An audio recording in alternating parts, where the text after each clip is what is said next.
Okay, good afternoon, ladies and gentlemen. We will call the meeting of the California First Responders Network Board to order at 1:02 p.m. First order of business is roll call. Scott Edson, I know he is en route. His flight was delayed, so he will be here a little bit late. Ferdinand Milanes. Here. Jeff Hunter. Sheriff Jim, I'm sorry? Okay. Sheriff Jim Melee. Chief Scott Howland. Present. Chief Nathan Charnick. Chief Kevin Guerrero. Here. Bill Hartley. Here. Corey Reynolds. Here. Stephanie Tom. Not here, but Marlon Paulo's here. Marlon Paulo. And Jeff Lee. Okay, we do have a quorum. First order of business is approval of the minutes from the December 12th meeting. Are there any corrections? Is there a motion to approve? Motion to approve. Okay, we have a first by Chief Howland. We have a second. I'll second. And second by Chief Guerrero. So Scott Edson is still absent. Ferdinand Milanes? Aye? You vote on the minutes? Aye. Jeff Hunter is absent. I'm sorry. Jeff Hunter is absent, but he's online. Can he vote? I'm sorry, sir, he cannot vote. Sheriff Melee is absent. Chief Scott Howland? Yes. Chief Charnick is absent. Chief Guerrero? Yes. Bill Hartley? Yes. Corey Reynolds? Yes. And Marlon Paulo? Yes.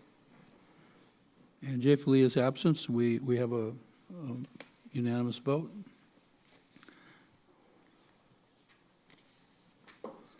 Next order of business. Oh, and Scott Edson is showed up at 1:04. If you want to open the roll call vote for the minutes. Okay, we'll reopen the roll call vote. Scott Edson is here. Do I need to go through the whole thing again? There was a motion to approve the minutes from last meeting. If you've had an opportunity to review those and you want to approve, all right, we'll add your name to the approval list. Okay, thank you. Okay, first order of business, representative from FirstNet to give us an update from FirstNet's perspective. Mr. Nida. Mr. Chair, members of the board, I'm Kevin Nida, Senior Public Safety Advisor with the FirstNet Authority, and we're going to report on our outcome of our March 20th, 2019 board meeting and some exciting items that are coming up with FirstNet that will affect California. On March 20th, 2019, Acting CEO Ed Parkinson and executive team members outlined the FirstNet Responder Network Authority plans to develop a roadmap guide for FirstNet's future development. The roadmap targets stakeholder engagements and uses the 4 board-approved investment principles to inform investments to reflect public safety's operational needs and technology trends. Those investments must be derived from and benefit public safety, maintain and advance the foundation of the FirstNet network, consider a balanced approach and provide value to public safety, and be fiscally responsible and reflect strong financial management. Resolution 98 was approved at the board meeting, and so moving forward, those are our investment principles. The board also approved an MOU with the University of Mississippi Medical Center, First Responder Network Authority, and UMMC signed an MOU to share information on innovation for emergency medical care and response and mobile broadband for rural first responders in Mississippi and nationwide. Secretary of Commerce Wilbur Ross and Mississippi Governor Phil Bryant participated in the announcement and recognized the First Responder Network Authority and UMMC for their collaborative work to drive technology for first responders. And the FirstNet Innovation and Test Lab Future Experience Program plans to use this information to improve medical response and patient outcomes for rural first responders. The MOU is the first in the First Responder Network Authority University program and innovative to partner with universities and to educate public safety about cutting-edge technology use. In addition, big announcement with regard to our roadmap. So this will be very similar to the outreach that we had prior to opt-in. This is going to hit several new areas, though. So our public safety advocacy group is going to continue to educate and inform, plus collaborate, and that's going to equal a catalyst for our new process. To educate and inform, we're going to provide background and update on new FirstNet policy, products, and operations. This will include FirstNet overview, conference outreach, outbound communications, and build-out and deployment status updates. The collaboration piece is going to engage to promote a successful implementation of FirstNet, identifying use case identification, product-specific engagement, focus and user groups, planned events, statewide regional summits, and regional authority roadmap. And the catalyst or outcomes are going to be public safety influence, product influence, and marketplace influence. So we want to continue to engage public safety to get their input on what we need for this network nationwide. We're going to engage, collaborate, develop, and invest. So we're going to engage public safety entities and associations, our Public Safety Advisory Committee, or PSAC, industry and government to understand their trends, drivers, and priorities. We're going to collaborate with public safety to realize the operational benefit of the FirstNet experience. We want to develop that and promote the public safety broadband communications roadmap that reflects the voice of public safety. And we want to invest in the network to further a differentiated FirstNet experience. So it's really about the differentiation of the nationwide public safety broadband network. Under public safety engagement, just as we did with the consultation and data collection, by gathering critical public safety input, which led to the RFP process, and then that led us to the state plans where we consulted with the states and territories to ensure state plans reflected public safety input and needs. Our next phase has taken us to advance the FirstNet Authority Roadmap. We're further collecting input to ensure roadmap for future development investments reflects public safety's voice. So vision to reality. The roadmap vision is to create a dedicated and differentiated broadband communications experience that transforms public safety operations that saves lives.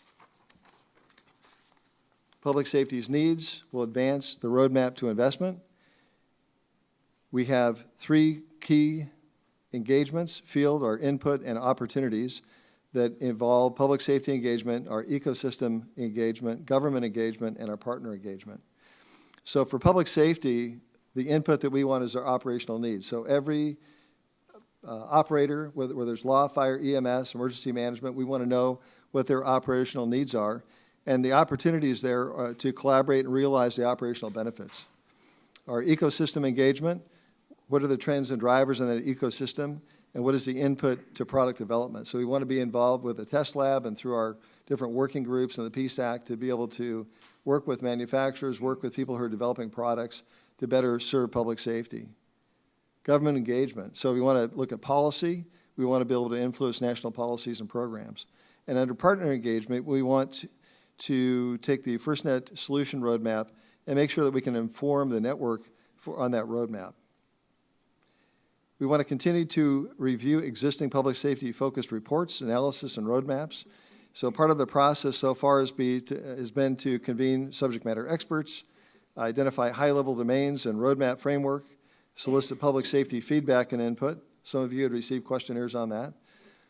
Draft update roadmap documents, identify opportunities, continue the nationwide public safety broadband network development for public safety, and continue to solicit public safety feedback and input. So where we've developed and approved First Responder Network Authority roadmap domain, these domains are as follows. So coverage and capacity. Coverage and capacity to look at macro coverage, capacity of the network and site-by-site, in-building solutions, temporary on-demand coverage, range extension, device-to-device, off-network, air-to-ground, maritime operations, availability, reliability, resiliency, and hardening. And I know those are all issues very near and dear to public safety. Under situational awareness, the areas are location services, sensors, wearables, cameras and video, mapping, geographic information systems, data analytics, and artificial intelligence. Under voice communications, mission-critical push-to-talk, and push-to-talk interconnection. Under secure information exchange, data access, data sharing, cybersecurity, and ICAM, or Identity Credential and Access Management System, with single sign-on. So ICAM is currently available now, meeting the NIST 1800-3 standard. ICAM offers the attribute access control, which allows a single signer of a user to other agencies' databases, as long as those agencies approve that access. And FirstNet is currently gathering public safety feedback to expand ICAM. User experience, final item, priority services, applications, devices, accessories, hands-free operations, augmented and virtual reality, and heads-up displays. And again, our regular updates and most of this information can also be found on our website at firstnet.gov. So that concludes my report, and I'll be happy to take any questions. I have one comment, and that is that as FirstNet moves forward with the roadmap, I would hope that there would be a much more robust, involvement with the states than there has been. Cal OES has a very comprehensive, network of contacts with public safety agencies throughout the state. We run the State Operations Center during times of emergencies, and I would hope that through Cal OES and the touch points that we have. I know that, you and your partner have been, going around to the state, but that's 2 people. Cal OES is close to 1,000 people, if not at 1,000, or we've got touch points, really throughout the nation. And I would hope that FirstNet leverages Cal OES in the context that we do have, as a contributor towards that, because we can certainly provide a whole lot more information, as we did during the initial analysis, and development of the RFP of what our state's needs are, than 2 people can. I mean, regardless of how much you try to travel around, we certainly have a very robust a network, as I said, and tremendous amount of input that we can provide. So I would hope that we can meet more than once every 5 months. Thank Great. you. Well, I think we're scheduled to meet again in June with your public Great. safety broadband team, Great. as we do, and so we'll definitely bring that up. Okay, thank you. Appreciate the opportunity to do that. Any other comments from the board? Any questions from the audience? Thank you, Kevin. Thank you. Next presentation will be from AT&T with an update on the FirstNet deployment in California. Good afternoon. I'm Christy Mercado from the AT&T FirstNet team, and I want to thank the board for your continued partnership as we move forward. So, thank you. By the way, on the screen, we have our presentation coming up here momentarily. If you could take us to the next screen, please. Thanks. So some of the updates that we have, this is on, thank you. Thanks. This is on a nationwide number, so total public safety agencies representing 7,250 plus and over 600,000 plus connections. So I did receive some permissions. Thank you very much to my public safety teams here in California. And I'd like to announce that we have on board to FirstNet today in California, Tulare County, HHSA, CHP, Cal Fire, I'm sorry, not Cal Fire, my apologies, Cal OES, the fire department, Stockton Fire, Merced Sheriff, Fresno Sheriff, EMSA, Caltrans, and we have several others, but those are the ones that I have permission to say at this time and point. Next slide, please. Oh, I'm sorry. Okay, the California FirstNet build-out. So what we wanted to show you is a map, and where you see the blue, the dark blue is band 14 and lighter blue is LTE. So we wanted to go ahead and show you that, and then there's also some roaming agreements that we have. But as you can see, at year end of 2018, these are our band 14 overlays, the Connected America new site builds, and the total new site builds that you can see on air total as of 2018 and then going into 2019 as of Q1.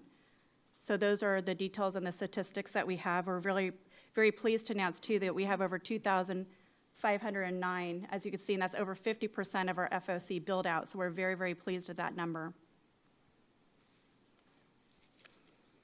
One thing, too, I want to mention on this slide that's not outlined there, and I've been doing a lot of the emergencies with the teams here in the field, is we have deployables. So a lot of you are very familiar with the deployables, the Band 14 that rolls out, especially during all the fires and the mudslides and other events. So we have 6 of those in California, and we have more than that from AT&T standpoint. But we do have the 6 Band 14 deployables that have been used heavily over 2018 and into 2019. As I mentioned, there's several people in the audience that have been there, as well as myself, that have been out in the field with you guys. And then that's either for planned events or non-planned events. Non-planned events are the emergency. Planned events, we just did one down south, so like a large concert per se, right? And public safety needs to be connected on the Band 14 devices. That's what a planned event means. We also have something that we're very excited about too that we've added in, and it's cell on wings. So during emergencies, depending on the topography, we also have the capabilities now to do cell on wings like we did in Puerto Rico.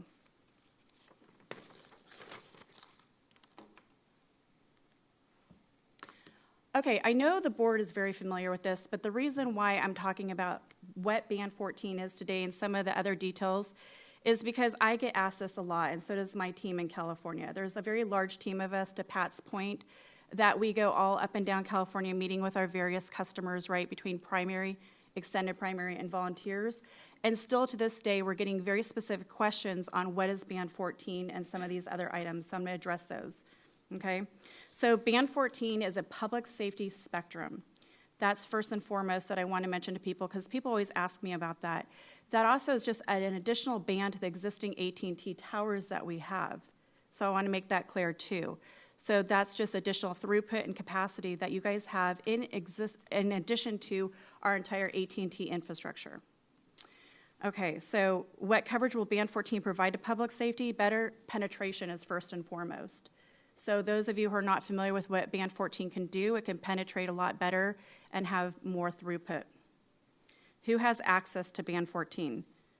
Public safety, it's a public safety spectrum that's definitely accessible to public safety entities, but in times where there isn't a crisis going on and normally daily operations, that also can help out the regular AT&T customers as well. So I want to clarify that question. Is Band 14 the only coverage FirstNet subscribers will get? No. So FirstNet is all bands. To clarify and to make sure that everyone understands that, it's the entire AT&T network infrastructure. Band 14 is just another layer on top of our towers that we're adding in, which is a public safety grade.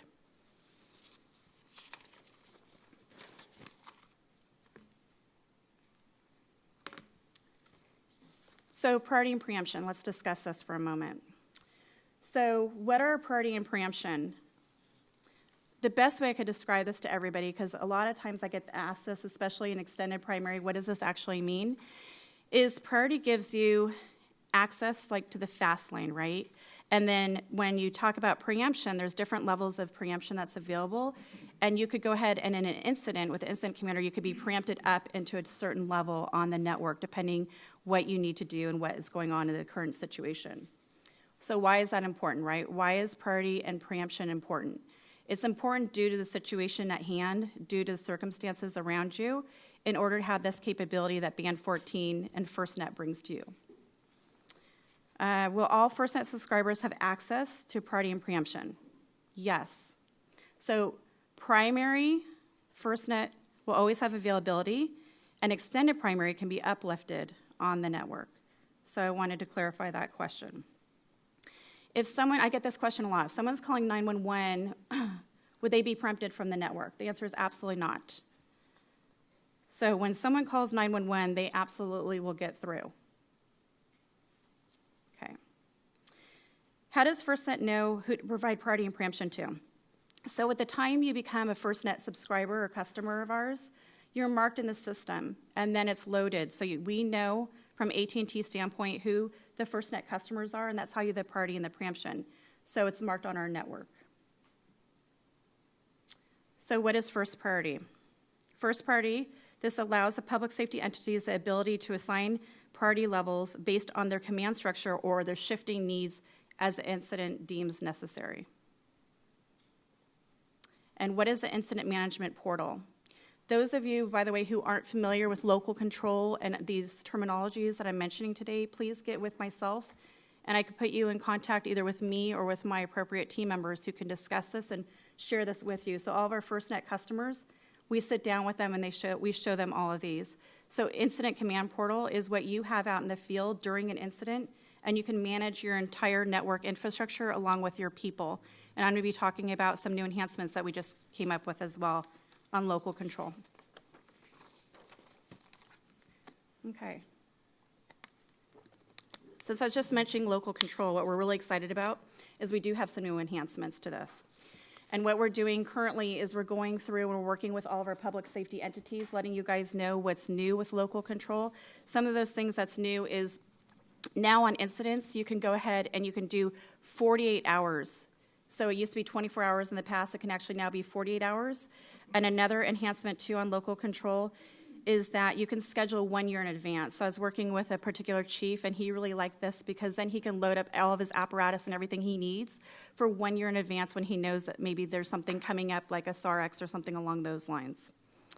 With the Black SIMs, you can also, there's an app that you can request to be uplifted.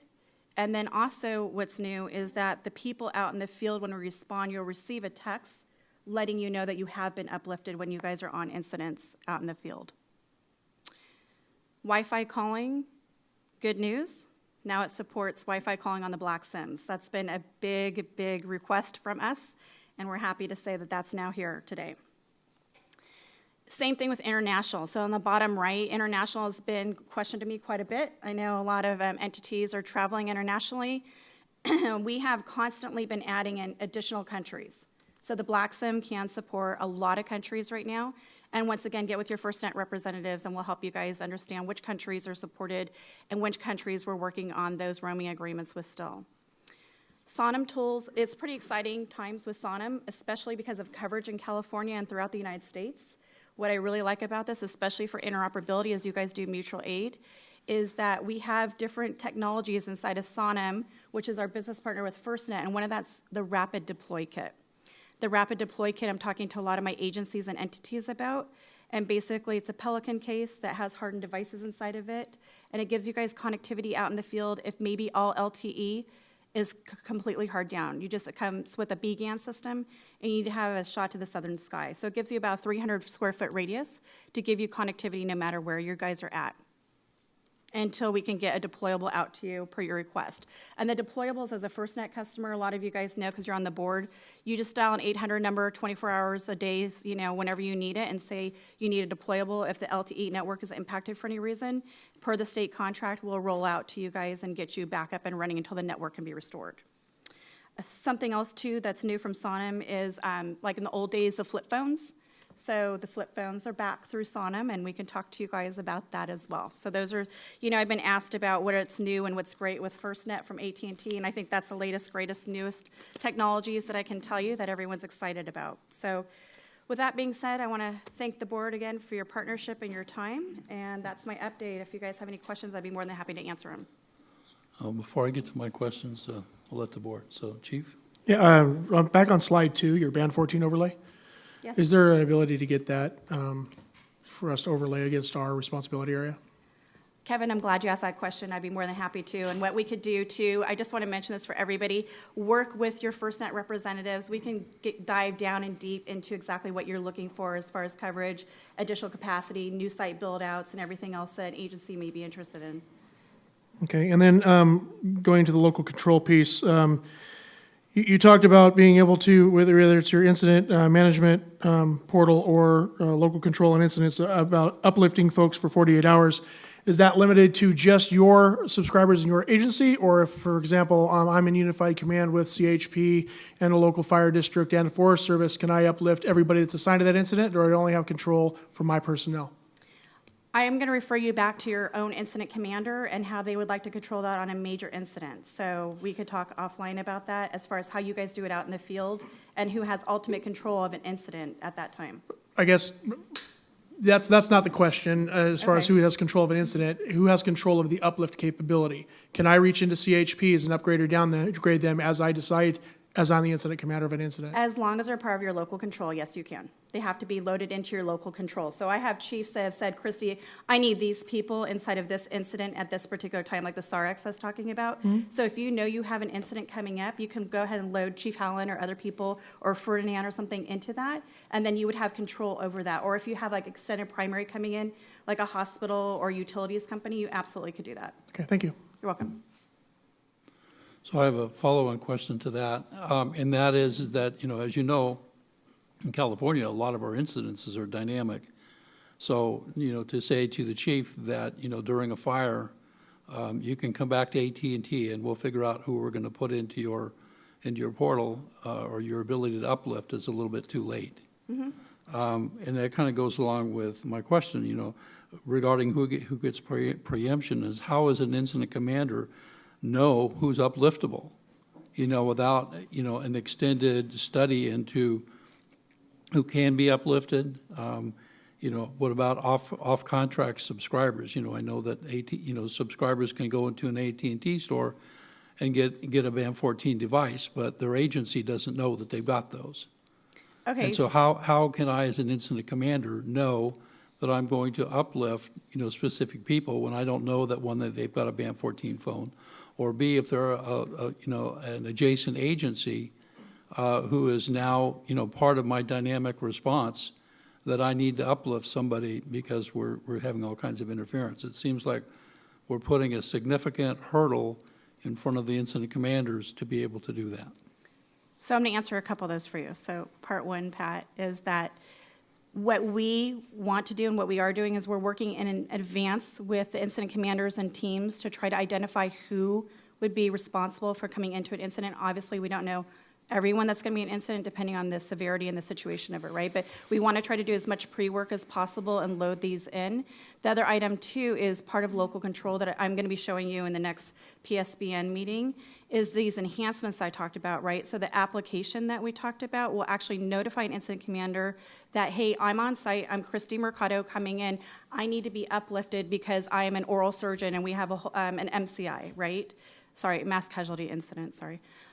So things along those lines, you would be notified as incident commander, and then you could see that, and then I, in the field, would be able to identify that, yes, you did, as Pat, uplifting me on the network. Right now, I'm going to take your other question, too, because you're asking about subscriber paid, which is different than, like, me being a badge person or me being an oral surgeon or something along those lines, right, on an incident. Let's say, I'm a prime example, right? I am actually a volunteer myself. If I go in and I pay, right, my own subscriber paid, because even volunteer firefighters would have to do this if their agency isn't paying, right? So then, therefore, they would also have the same capabilities to notify you guys, especially like volunteer firefighters. So the individuals have to notify the department. The department isn't notified by AT&T that one of their employees has leveraged the Band 14. Correct. So if I'm a volunteer firefighter on a subscriber paid device, I need to notify the incident commander where I'm going on scene. Because I do this too. Some of you know that and some of you don't. But also I go in and I'll help out on incidents too. But I need to find the incident commander if they don't already know I'm going to be on scene, and I need to tell them that. And then they can uplift me or deem however they want to put me, right? It's up to them what level they want to put me at. Okay, thank you. I've got a couple more questions, but I'll let Ferdinand go next. Yeah, thanks, Pat. So I have a request and a question, Pat. So in my discussions with Christy and her team with FirstNet regarding the rollout of FirstNet site, so I understand FirstNet has to have a certain percentage of users into their network by 2020 or 2022. So I guess my request, Pat, to them, and maybe the board is okay with it, is can we have some equity in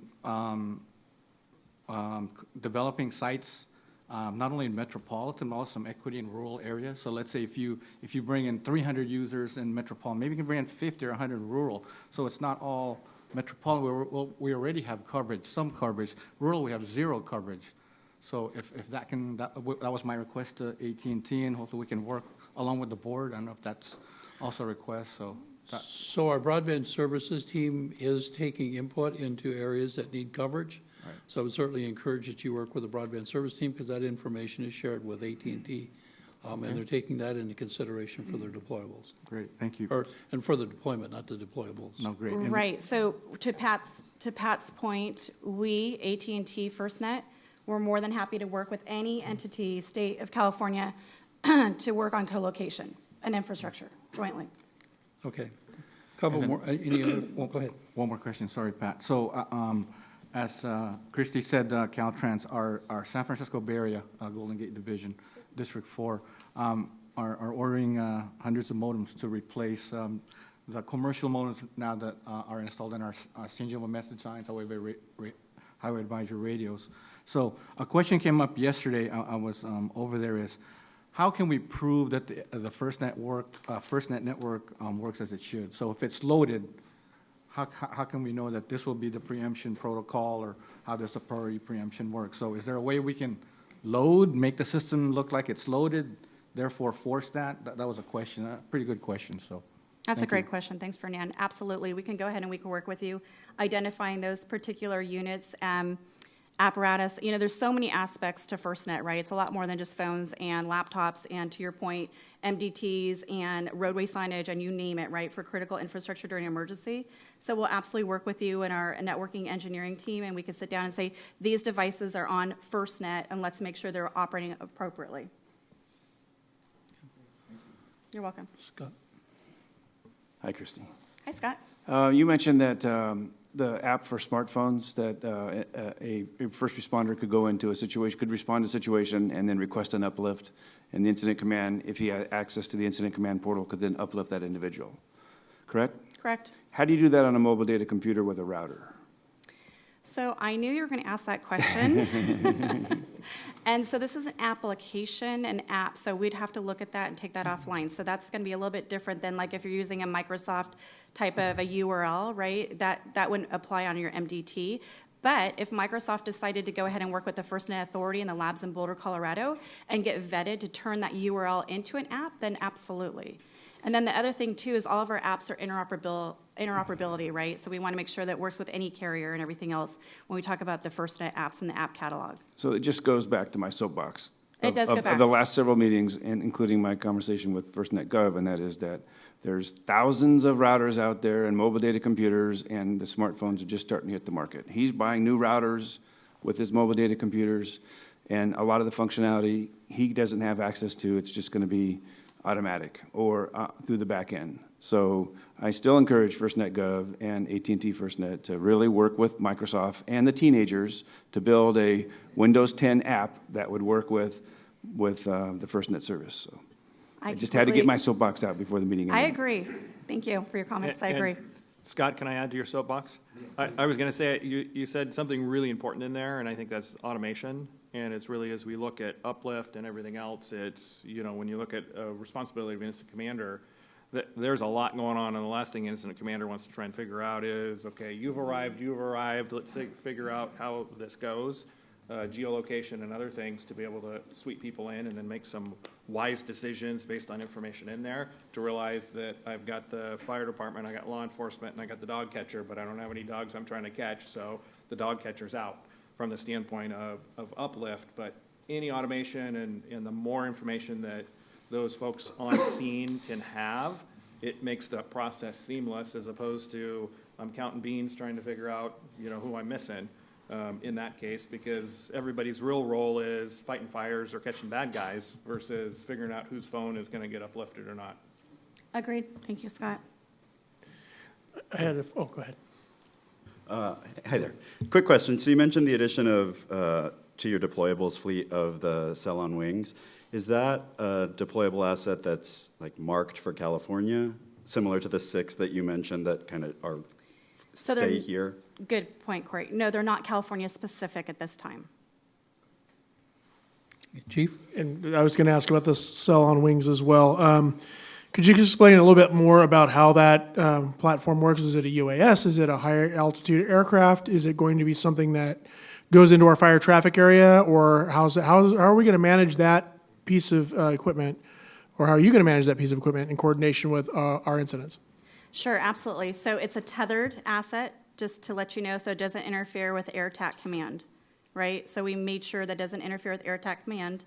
and that we will go ahead and work with you guys appropriately on where that's going to be. And it's a 4G LTE to provide coverage down into an area that maybe you guys don't have any connectivity. So it's just another means of connectivity for you out in the field. So is that 4G LTE or is that band 14? So I'll get clarification on what the cell on wings is, but it's definitely 4G LTE that I'm aware of, and I'll clarify if it's band 14 or not. Okay. Okay, I have a couple more questions. You mentioned the 9 agencies that were in California that have subscribed. Yes. Can you tell us how many subscribers, public, contracted, through their agency, the number of subscribers in California that you have? I cannot at this time, but that could be a future conversation. Okay, and then also the same thing is how many subscriber-paid devices do we have in California? Understood.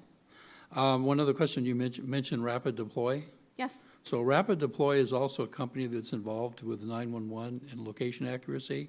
So just so that you don't end up, Right. So the Rapid Deploy kit from Sonam is totally different than the Rapid Deploy application from the Rapid Deploy company. So thank you for Right. pointing. So I- Yeah, that's what so I it's wanna make Rapid, so just for clarification, everybody, the new technology from Sonam Technologies is called a Rapid Deploy kit. Thank you. I Pat. just don't want somebody who's thinking Right. they're going to get Rapid Deploy ends up getting Right. the other Rapid Deploy. It's just as clear as the word FirstNet. The last question is fairground coverage. In a And- meeting that I had with some of your leadership in March, specifically the question was asked about state fairground coverage, and the commitment at that time was made that state fairgrounds would be evaluated for coverage and that deployment would be, follow on.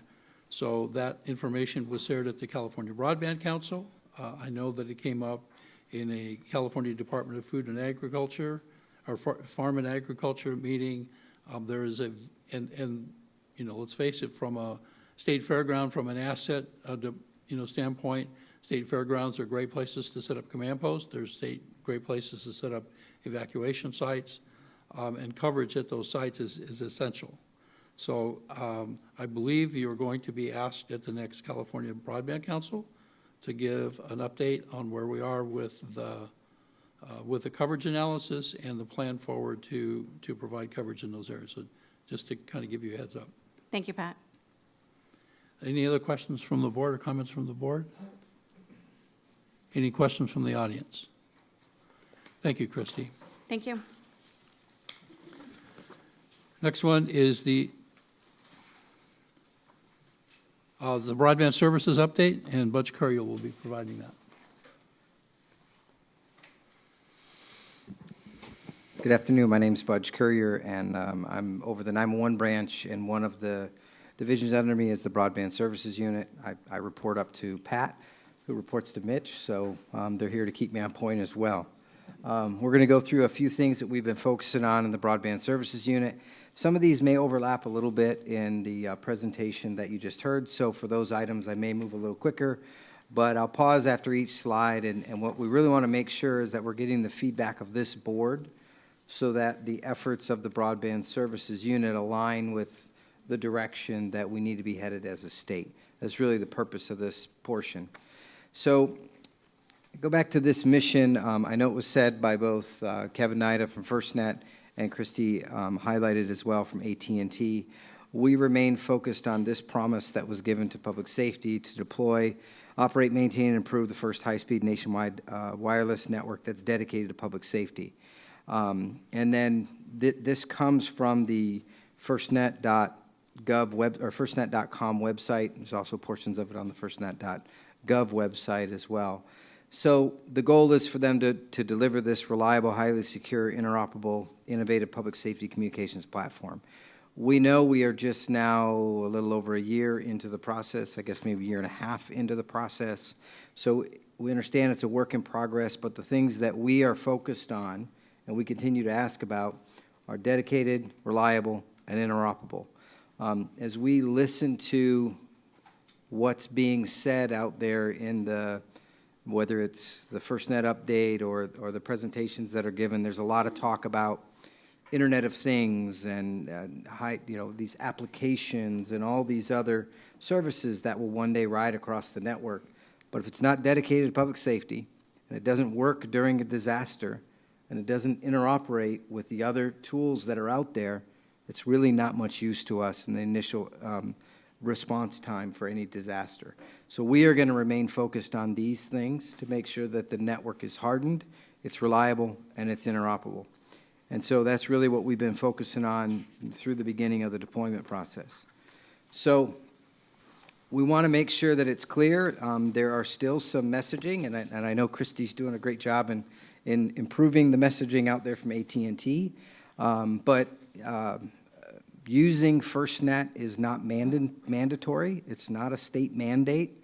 Opting in to FirstNet by the state of California gave AT&T the opportunity to build out Band 14 in California, and they received funding from FirstNet in order to do that. And they get to design and deploy this solution that meets the needs of public safety, and that's what opting in did. Each individual agency still has a choice, and so they are not required to select AT&T and FirstNet, and so there are still some agencies, as recent as even a month ago, we received, CalOES received word, hey, they're telling us we have to select FirstNet, and it's just simply not the case. So we've communicated back to you who that was, and so it's corrected, but it is still happening on the sales side. And so I'm sure there's some in the room who probably have heard similar stories very recently. And so we just want to make sure that this is a point that we continue to make. And we want to encourage agencies to make an informed decision, and obviously we can link up them with multiple sources so they can make a really good informed decision. Obviously, the AT&T team is a big part of that process, and the members of my team are there to assist as well.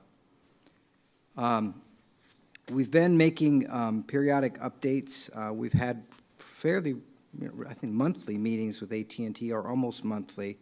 To Pat's point, our engagement with FirstNet has not been as frequent, and as the contract manager, we're asking for them to be a little bit more involved in the process to make sure that what was promised to California is delivered to California.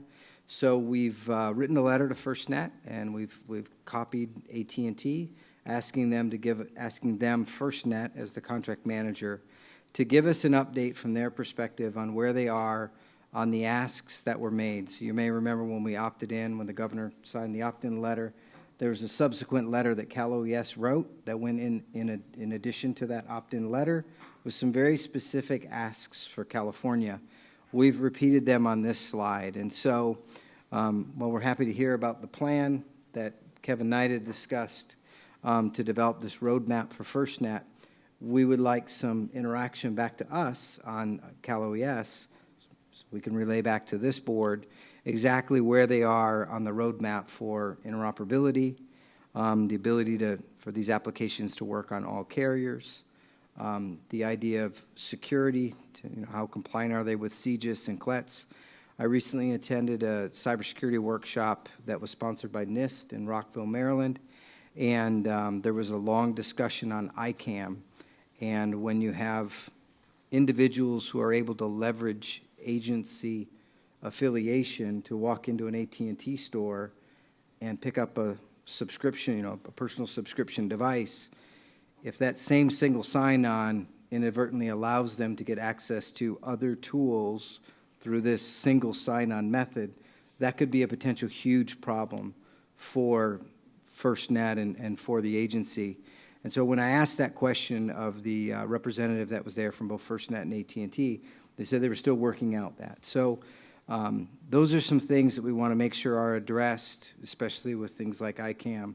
When you have a single sign-on, you get access to the device. If there's the ability to have an application on there that personal account should not have access to, that could potentially be a problem. So it's something we're tracking. Site hardening is something we're continuing to talk through. What we saw last year during the Camp Fire and in the Woolsey Fire, hundreds of cell sites offline from all carriers, admittedly, but during that initial time when you need them the most. So just make sure that as you're relying on these devices to support public safety, they may not work in the initial part of the disaster. Whether it's power, limited battery backup, limited generator backup, or a lack of redundant backhaul, these sites go offline and they're not available. And so if you have an application that you're trying to leverage, just understand, priority and preemption don't work if the site is offline. And so we want to make sure that there's a very robust site hardening plan. We know that it takes time to invest in that infrastructure. So it takes time and it takes dedication of resources, but that's the ask, because we need these sites to work. Deployables have a limited application, obviously for a smaller footprint.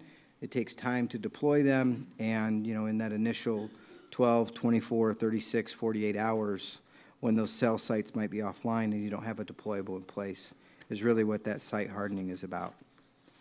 The next one is coverage. We just saw the update that was provided. I think there's a total of 86 new sites. There's thousands of sites in the state, so that's a relatively small percentage increase in coverage. So pretty much the AT&T coverage you have now, if it's good, then obviously FirstNet is a very good solution if you have the coverage.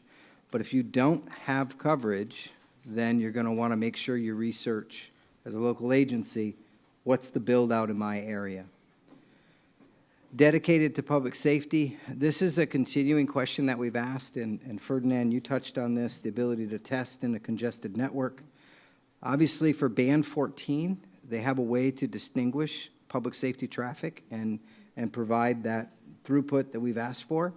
But if there's not band 14 available and you have a congested network, how are priority and preemption working? And so we've asked them to test this. It's difficult for us to test in a live environment. And so if you've got a planned event where there's no band 14 deployables, that would be an excellent opportunity to test the throughput. We're happy to work with you if you have something like that that's happening. And to AT&T and FirstNet's credit, they've been very responsive in answering our questions. We know there's work yet to be done here, but the last we heard was priority and preemption might not be delivering the user experience expected. So in a non-band 14 environment. So just keep that in mind. Subscriber counts and personal devices, this is something we continue to ask. We asked today. The numbers are not available yet, we understand, but it's an ask we're going to continue to have. One of the things that we're seeing during a disaster, so I manage emergency support function 2 for the state, which is communications. So during disaster, I'm in the State Operations Center. We typically get a request, cell coverage is poor in this area. So we immediately begin to ask the question, okay, which carrier? Who are your users? Are they FirstNet users? Are they AT&T users? Are they some other carrier? And so knowing these types of numbers and who is in that affected area will dramatically increase our ability to respond and get data to AT&T so that they can put the proper resources in place. If we know there are no FirstNet subscribers there from a public safety perspective, then it doesn't do much good to order a FirstNet Cow or a Colt because there's no users to use the system. We would need a commercial band Colt at that point. Or if we know there's no AT&T users at all because of the who's in that area, this is the kind of information that would speed our response up. And right now, it typically takes hours to sort through this back and forth with calls to the local area. And whereas if we would have access to some interface that said, okay, in this area, there's X number of users, we could very quickly deploy a resource and direct the resource where it's most needed. And so that's where subscriber counts and personal device counts and those things become important from an emergency management perspective. So that's the ask. There's like I said, a letter that went out, and so I want to see from the board if there's any questions or anything else that you'd like us to highlight in our conversations with either AT&T or FirstNet. So same request that I made at AT&T directly, but I would really like to see if there's a way we could get a coverage map for the current build out of band 14 and or AT&T's coverage map in either a GIS or a KML XML format that I could overlay over the state responsibility area that CAL FIRE is responsible for.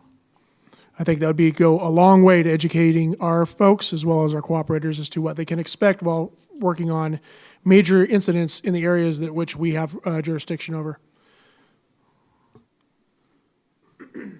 Okay, we'll continue to ask that.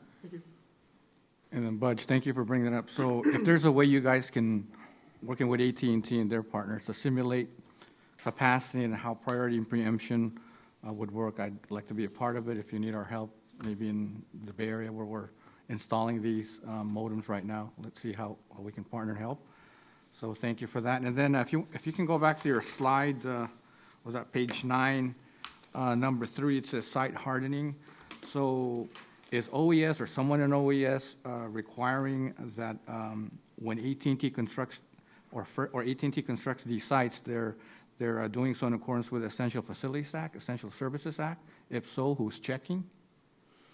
So, no, we are not doing anything with the Essential Services Act, but one of the promises was that any new site would have generator backup where possible, and I think that's been the case. So on all the new site builds, generator backup. Redundant backhaul can be a challenge in some areas, as you know, but that's been another ask where possible to put in redundant backhaul. And we've seen during disasters the use of portable or temporary microwave connections in order to do that, because we've seen a fiber burn up and then 20, 30 sites go offline and until that can be restored. So we are seeing some progress here, but what we would like to do is rather than have a robust response for when it goes down, let's design it so it doesn't go down if that's at all possible. Yeah, I just asked because I would hate to have a new site built, and then we figure that because it didn't meet the Essential Facilities Act, public safety users can't use it. Caltrans probably can, but Scott and Kevin probably can't. So just want to bring it up so that's not forgotten. Thank you. And I had a follow-on, and this may be directed to AT&T as well. Now that we're in the realm of public safety power shutoffs and the utilities shutting off power for 3 to 7 days, potentially longer, is that going to be communicated with FirstNet as far as what parts of their infrastructure are going to be affected, and or what provisions are being made to keep those sites online if it's truly public safety broadband? Yeah, like I said, it's for Budge as much as you guys. I probably should ask the same question. Mitch and I, Barb Wynn, AT&T, Mitch and I discussed these things this morning. We are being notified the best we can, working very closely with PG&E, SoCal Edison. SDG&E has been doing this forever, as we discussed this morning. So it's on our radar. We're looking at it. All of our infrastructure is being updated, constantly. As he also mentioned, we are reminded that we are putting generators at all of our new site builds. The 571 sites that we were asked by Cal OES to look at last year because they were critical locations, we're making sure that those are all upgraded where they can. There may be a few that may not be able to be updated with generators due to landlord or other jurisdictional requirements, or rooftop, right? If it's on a rooftop, can't put a generator necessarily. So we are looking at all of that. Did that answer that one? Barb, can I ask a follow-up with that? Yes. So typically when we look at things, we have those with generators, those with battery backup, and probably some that don't have anything from that standpoint. Typically, and realize there's variation, typically if it's battery backup, how long will it last? And typically if it's generator, how long can it go without power? So we all know capacity, draw, all of that is going to be a requirement of what the power consumption is. If you're in an area that's been evacuated, that is mostly public safety in there, the capacity for the battery backup and or the generator is going to be much longer, right? So battery backup, we have 2 to 4 hours on every single site. So we have that. We have, and we're constantly, again, upgrading and looking at new technologies as we move forward, fuel cell, generators, whatever it is in the technology. And the advancement of batteries, right, as it moves. We're looking at co-location where we can, if we're co-located at a fire station where we're tied into their generator and it automatically kick on, right? We do have those as technically not ours, but we have the draw to it, right? And then our vendors and our, hundreds and hundreds of batteries that we have in the state to make sure that we get them deployed out as quick as possible to have that. The ready plug for the generator, so drop and plug in, we're good to go. We ramp up for a public safety power shutoff because we do generally know when it's coming because they are talking to us about it. So we move those assets as these are coming in, so we know, and we, we're segregated north and south to some degree. We have to have ample resources in the south and the north. The north isn't necessarily reliant on the south, and the south isn't reliant on the north, right? So we have to have them located in areas that make sense for that. One other thing that I wanted to point out to you when we talked about the new site builds, the 89 was just first quarter of 2019, and 68 was last year in 2018 of new site builds, right? So that, it wasn't, just in the year. So we are moving through those, so I wanted to just point that out. And I do believe, too, on the local control question, when the geofencing comes in, I believe it's on the roadmap. When people come into that geofencing area, you will be able to lift anybody in that geofencing area that's identified as FirstNet. So I think that answers that question, too. And then one follow-up on the generators. Typically, without maintenance, how long will the generators stay up? Without refueling? Without refueling. Like I said, it depends. We've got some that can last 3 to 5 days. Others, depending on the draw and the location, may need 24 hours or 48 hours. It really depends. But we have extensive monitoring on all of that, and we have fuel and power, notifications to let us know. So we pretty much know what we need to do. Right. Thank you. Okay. Was there anything else? Barb, can you clarify again, is that a cumulative number, or those were the additional, on top, they're independent numbers, right, for each year? Each year. So in 2019, for just the new site, not the CAF2, just the regular new site, we had 68. For CAF2, we had 84. So you add those together, right? So that was for 2018. 2019, we're at 92 CAF2 for Q1, and new site builds were at 89. So if you add all of those together, she was showing percentages of what our initial tally was that we told you we would build, and that was just what we told you. The expansion could be much greater. And I also want to point out, these are just macro sites. These aren't small cells. These aren't micro cells. These aren't any of those. These are just, they're not DAS systems. We put a DAS system in Malibu after the disaster. It's not showing any of those. So we have invested a ton of money, time, and energy into this, and we continue to and will continue to do that. And answer your question, Budge, which is, what other items could we look at? I'd like to work together collaboratively with AT&T, and then the emergency function 2 communication side to really discuss the wireless resiliency side, that partnership that you have on the FCC side, the ability to work with mutual carriers. The framework that we've been working towards addresses the 95% solution for most of our issues on a truly catastrophic event where we have widespread destruction. What is this going to mean as a FirstNet user if I'm now enabled, vice versa, to Verizon's, infrastructure or T-Mobile or anybody else that's out there, and vice versa, going back the other way, and how is that going to work? So I'd like to kind of crosswalk that in one of those catastrophic events. And then the other thing I want to mention is we're going to be working with Ferdinand and his team to identify locations where we both know we have a gap. Because we know, and I talked to my site acquisition team, and they were dancing when I told them that if we provide, they said, what does Caltrans want? We will give them a Latin long, and they will find a location, and we can work together. So, and we discussed it. We discussed it yesterday with Chief Howland as well. So where we can find mutual areas that make sense for us to work together, especially when we're up against some very strict permitting issues in these areas, where we can come together collaboratively, and multiple agencies and us and our peers, to make sure that we can get service into these areas. It's a good thing, and we are actively working the fairgrounds. We have been for the past year, looking at them, making sure that we're working. We go in ahead of, as soon as the disaster hits, we start evaluating immediately what the coverage is going to look like, what it could look like, where we think the incident command is, where we think, or where we know, a lot of times we know the location. It moves often, but where they will assemble and where the people who need to be evacuated to.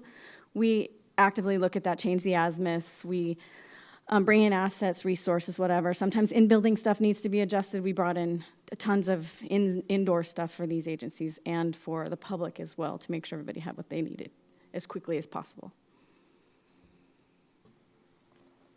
Anything else? Any other questions for Barb? Not a question for Barb, but I wanted to just, I think moving forward from the standpoint, I think it would be really helpful, and I think also partnering with FirstNet on this, of as many agencies are brand new to FirstNet, and we're trying to figure out, okay, how does local control work? What does it really look like? And as things change and progress, of really collaborating at a much broader scale, both here in California and across the nation, to really understand what are best practices, what are lessons learned, because I'd rather hear the tips and tricks of what we do with local control at a major incident before that major incident happens. So if we need to preload things, and if we need to, if the app, you have to do certain things to make it work, or whatever the case may be, whether it's training, it would be really nice to know those things so that when we do need it, it's a lot more seamless, you know, from that standpoint. And I think starting now, even though a lot of us are really brand new and just figuring it out, and then the other part is, as the roadmap changes, to make sure we're well aware of the changes and operationally, how does that impact us? Because I just think of a lot of the security stuff, cybersecurity stuff I deal with, there's new features every day. And if you don't know you have to turn it on, you miss out on an opportunity. And so I see a lot of change happening, but to make sure we're having good dialogue of really understanding, hey, what is it that we can take advantage of, and how do we do that in the right way so that we have success? I wanted to bring up one more thing that I forgot to mention before on the subscriber page specifically. Agencies who want to be able to make it easier for them to know who in their agency has FirstNet or wants to get FirstNet and to get it loaded into the local control tool all at once, they can work with us direct. Instead of the people going to the stores, they can provide us the list of people they want, or, you know, here's the list. I don't know if they'll all want it or not. You can then load it in the local control tool right then, and you'll always be able to have the ability to uplift. And as those people, if they go out, I think it's like 30 days or something, they can go take the offer to a store. We can come to you to get them on that. It's a really good way to be able to allow uplift immediately without going through extra steps or wondering who has it, who doesn't, that kind of stuff. It's a way that the agency can control it themselves, and then they know. And then annual audits will determine and make sure those people still qualify for those. So it's not like you order it once and you're done, you get it forever. It's annually audited, so those people who don't deserve to still have FirstNet is no longer going to have it. So I just wanted to add that as well. Okay, thank you. Budge. All right, so the next graphic is really what we knew prior to today. So we received an update today. That new information is not shown on the slide, but we want to just to continue to stress the importance that there is progress being made. We're moving toward the mark. It's a long contract. It's 25 years. We are 18 months into it, and you know, while we don't want to say, okay, you've arrived, you've got everything we need, we don't want to lose sight of what's most important. So a lot of times we're hearing some of the marketing, flashy, hey, these are really cool things that are somewhere down the road, and it can be difficult to distinguish what's down the road available, what works for me today.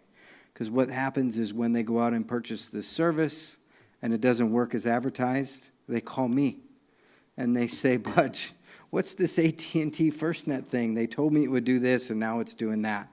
And so then we have to go do the research. So like I said, there's progress being made. To Chief Howland's point, knowing exactly what's on the roadmap for the local control tool, exactly when those features are available, how they're accessible. It took us about a month just to figure out where to go look for the applications that have been approved, you know, without having to email directly to AT&T. So there should be a better way to do that. There just should be a better way to get information about what's actually available today versus what's on the roadmap and might be available one day. So some things we've learned recently, priority and preemption are available, but really, truly, if you want the experience, Band 14 is probably what you need. So if you don't have Band 14 devices and you don't have Band 14 sites, you may not get everything you're expecting out of priority and preemption. And that's a really big takeaway for those agencies that have not decided to purchase Band 14 capable devices because they're using a bring your own device type thing. And well, there are levels of priority, and we're talking about uplift and priority. To my understanding, there's basically 2 levels today. Is that still the case? There's basically, well, we've been told 4, but in reality it's 2. You're either level 4 or level 1. So uplift may not be worth all the effort. And so that's one of the things that we're confused on. We continue to ask the question. It's a tremendous amount of work for us in the middle of an incident to figure out who would have to be uplifted. And if we go through all that effort to figure out who gets uplifted, have the communications, uplift the device, and then there's no difference in the user experience, well, we've just wasted numerous people's time and effort for something that may not have any noticeable difference in the field. We would rather just say, what you get is what you got. What you feel today, because you don't have a Band 14 device, you know, this is what you have. We'll reach back to AT&T. Here's the coverage needs. Here's the thing. But we're not spinning our wheels now trying to uplift devices into another priority level that basically don't change the user experience. So that's why these conversations are just really important. And it could change the user experience. We just don't know definitively. And so that's an important part of the conversation and why these levels of priority and the uplift capability are really important to us. Talk a little bit about the contract options that are available. The CalNet contract is out there. It was signed on October 22nd, 2018. AT&T is on that with FirstNet Services. The links are on here on how to order the services. There's some refining that's going on in the ordering process, but it is available. It's available to all state agencies, local agencies, essentially tax exempt, I think would be the right local. 100% government agencies. So who's available to use the CalNet contract. Just to give you an idea of what we see out there on the contract when we look at that, there may be better pricing than this available, but an unlimited standard plan on CalNet is $40.99 a month for a device, and these are some of the things that are included. So the contract has many options, which is really good because you can get whatever you need, but it has many options. So you're going to need to go look through and figure out what's on that contract and what you really need. It's a rather lengthy document. It's for those of you that haven't looked at it. Budge, your example there is for smartphones, but you do have, and CalNet has pricing for routers too. Yes, there are routers that are, I think they're in the additional services category. They weren't part of the required offering. Yep. So you can get a Cradlepoint router, which we've done. CalOES, and we've used them at several PSAPs to do an LTE connection for another project we have, so they are available. Yep. So other contract options for other services, so obviously agencies and throughout California, not everyone is using AT&T.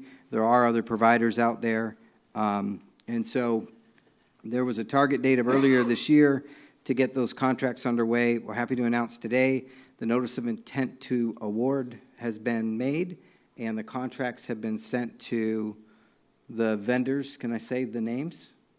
All right. So Verizon, T-Mobile, and Sprint have all been sent contracts for award. Once they sign them, return them back properly completed, then they will be on CalNet as well. The offering is 19.2, and it's public safety broadband services is the category. There's also a 19.1 broadband services that's not public safety. So if you have other agencies that just want a regular cell phone, that's 19.1, but through the public safety broadband services, that's 19.2. So probably by the end of May, depending on how timely these companies are in getting signatures and getting everything back to CalNet, then those other offerings would be available out on CalNet as well. Once we get a link to the actual contracts, we can certainly share it with the board. It's a public contract vehicle, and the idea is, you know, to give more choices based on the needs of the local agencies. But real quick question, what differentiates public safety broadband in the CalNet contract versus regular broadband? Is it priority and preemption? Is it some of the same services, or is it a dedicated, What differentiates the two? One of the main differences is there are service level agreements associated with 19.2, public safety. So there are certain requirements that they had to make in their contract in order to qualify for 19.2. That's the main difference. And priority and preemption, and there's some other roadmap development ideas similar to what we just discussed with FirstNet. Some of these solutions take time to build out, and so there was a requirement for the carriers to have a roadmap for other services to meet the needs of public safety. All that's identified in the 19.2 contract. And are they going to be required or asked to be interoperable with FirstNet? Or is that, are they, That's always been the ask, yes. okay. Yeah. Okay, any other questions on other contract options? This next slide is just talking about our focus moving forward, and I was soliciting input from the board on things to add to this list, so we'll make sure that we add those additional items, but this is what we're going to continue to stay focused on. Obviously, as you have questions or you learn best practices, rules of use, lessons learned, share them with us, and we can consolidate those and make those documents available statewide. We want this to be the best possible, experience and outcome as we can, and I think collaboration is going to be the key to that. So we're seeing some good progress, which is good news.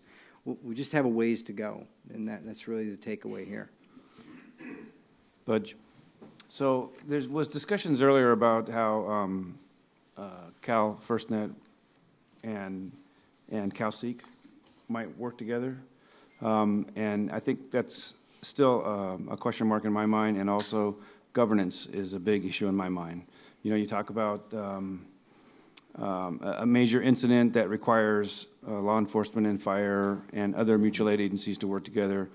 Most counties have a governance already in place, and a lot of solutions should be designed around that governance. When it comes to the incident command system, when it comes to mutual aid, and when it comes to pre-planning for major emergencies and disasters and communications, radio communications, and CalSeek does a lot of that, and of course broadband is new into that, and broadband's also being introduced into the ICS formats, as you know. Mm-hmm. So I just think that that's a very important topic, that governance needs to be included in anything that we're doing at the state level, and maybe the state can help identify for the regions the best way to adopt a governance model, because again, if I have 88 agencies in LA County, all using the FirstNet services, all selecting a priority in their system when they sign up for the service, of which I don't know what that priority is, not to mention the fact that if all of them respond to the same scene and they all decide to stream the same fire or the same bank robbery, the one cell site in that area, no matter who has priority, is going to be taxed. So those are kinds of standard operating procedures that need to take place in a local area, and I think that the local governance, with help from California and the CalSeek process for LMR, can probably help in that regard. So I'd like to see the governance still be included in here somewhere. All right, point taken. And we've been having these conversations, obviously, on the CalSeek side. There's a new course that was developed by FEMA. It's ISTL is the name of it. Can't remember the acronym off the top of my head, but it has to do with information systems, I don't know, ITSL, okay.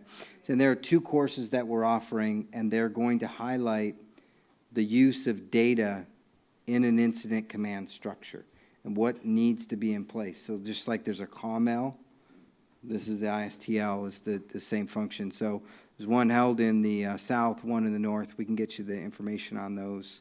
But it's, to your point, starting to have this discussion of how do we integrate data interoperability into the incident command structure. And the use of this position is one way to do that. And for the pre-planning, too. Yep. All right, any other questions from me? This is just some of the other functions that we perform in Cal OES within the Broadband Services Unit. I put this up here just so that you'd be aware. If in the middle of an incident you need help and support, there's the email address to reach out to, ef2@caloes.ca.gov. Once the State Operations Center is activated, that is a 24/7 duty. And while it's not activated, there are 3 or 4 of us who monitor it 24/7.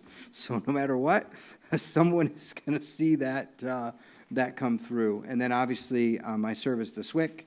I'll give an update on that in a moment, but that's one of the ways we're trying to integrate. It's in the statewide communications interoperability plan. We've started to include some of the governance that's needed, and when we do our next skip update next year, then we're really going to put some more best practices and details in that document.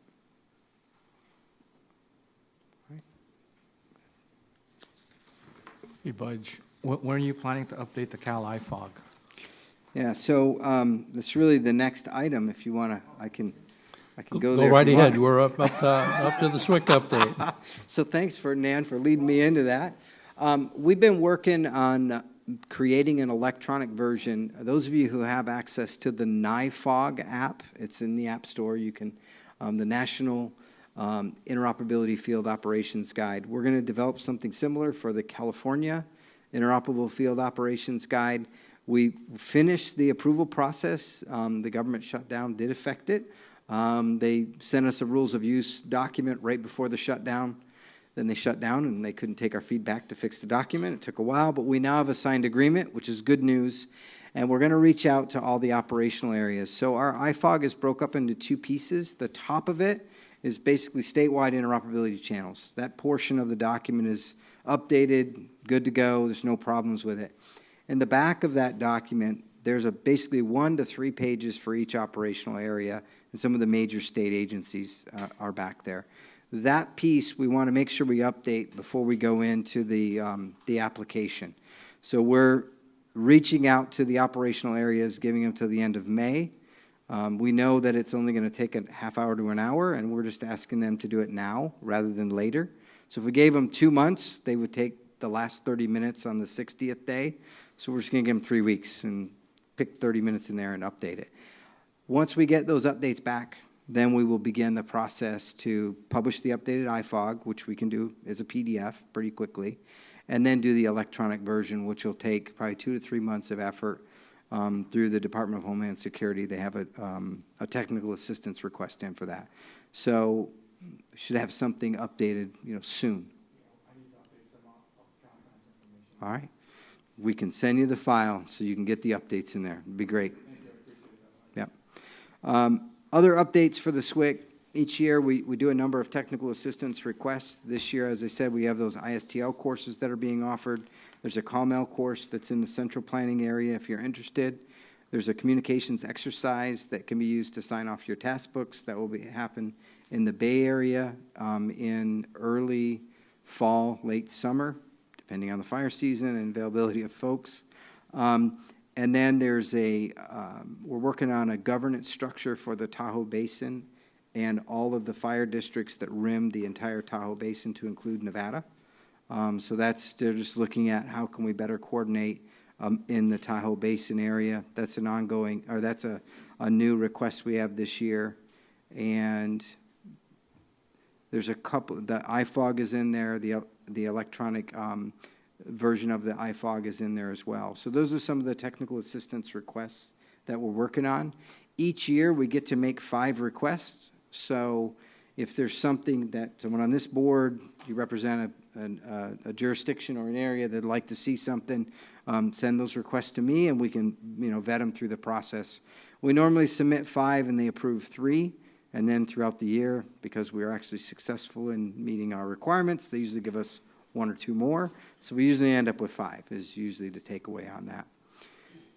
And then next year, like I said, in 2020, we will begin to update the SCIP again. And the SCIP is becoming an important document.